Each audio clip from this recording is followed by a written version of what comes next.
આકાશવાણી ભુજ સમાચાર કલ્પના શાહ વાંચે છે. નમસ્કાર.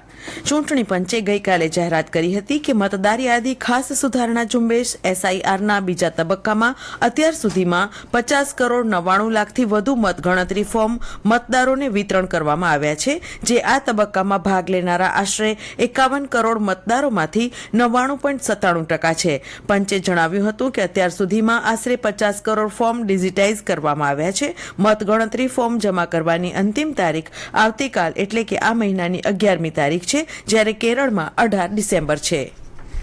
રાષ્ટ્રપતિ દ્રૌપદી મુર્મુ આજે નવી દિલ્હીના ભારત મંડપમ ખાતે માનવ અધિકાર દિવસના કાર્યક્રમને સંબોધિત કરશે. આ વર્ષના માનવ અધિકાર દિવસનો વિષય રોજિંદી આવશ્યકતાઓ બધા માટે જાહેર સેવાઓ અને ગૌરવ છે. રાષ્ટ્રીય માનવ અધિકાર આયોગ આ વિષયને અનુરૂપ રાષ્ટ્રીય પરિષદનું આયોજન કરશે. આ પરિષદમાં રાજ્ય માનવ અધિકાર આયોગ, રાષ્ટ્રીય આયોગ, સરકારી અધિકારીઓ, નાગરિક સમાજ સંગઠનો અને શિક્ષણવિદોના પ્રતિનિધિઓ ઉપસ્થિત રહેશે.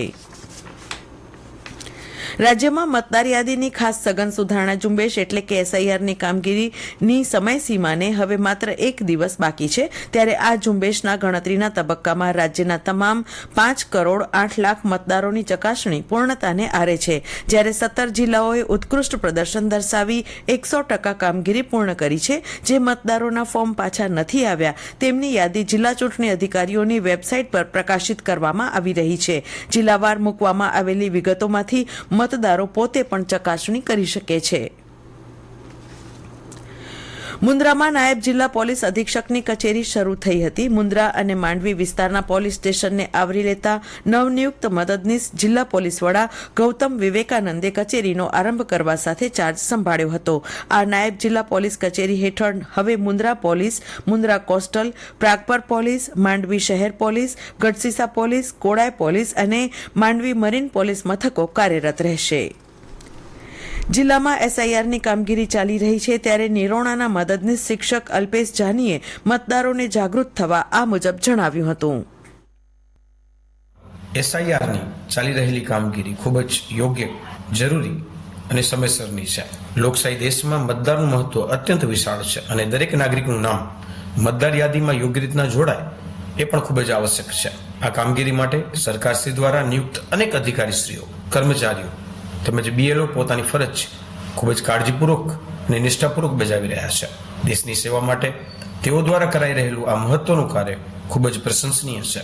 જાગૃત નાગરિક તરીકે આપણી પણ ફરજ બને છે કે આવી સરકારી કામગીરીમાં આપણે આપણો પૂરતો સહકાર આપીએ. મેં અને મારા પરિવારજનોએ સંબંધિત ફોર્મ સમયસર ભરી અને જમા કરાવેલ છે. મારી આપ સૌને વિનમ્ર અપીલ છે કે આપ પણ SIRની કામગીરી કરી રહેલ તમામ કર્મચારીઓને શક્ય તેટલો સહકાર આપો અને દેશ સેવામાં આપનું યોગદાન આપો.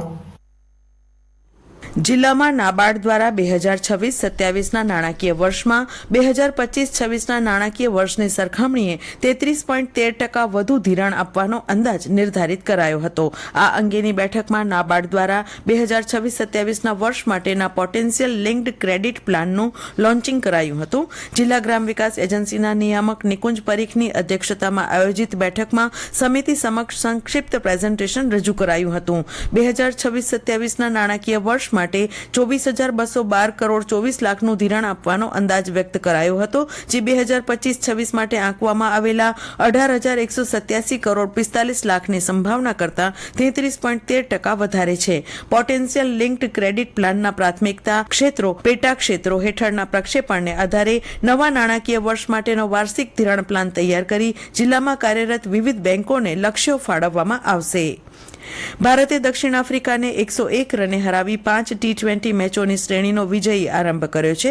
કટકના બારામતી સ્ટેડિયમ ખાતેની પ્રથમ T20 મેચમાં ભારતના 6 વિકેટના ભોગે 175 રનના જવાબમાં દક્ષિણ આફ્રિકાની ટીમ 12 ઓવર 3 બોલમાં 74 રનમાં આઉટ થઈ ગઈ હતી. ભારતના હાર્દિક પંડ્યાએ સૌથી વધુ 59 રન કર્યા હતા. ભારતે આ વિજય સાથે 1-0ની સરસાઈ મેળવી લીધી છે. અને આ સાથે આ સમાચાર બુલેટિન પૂરું થયું. નમસ્કાર.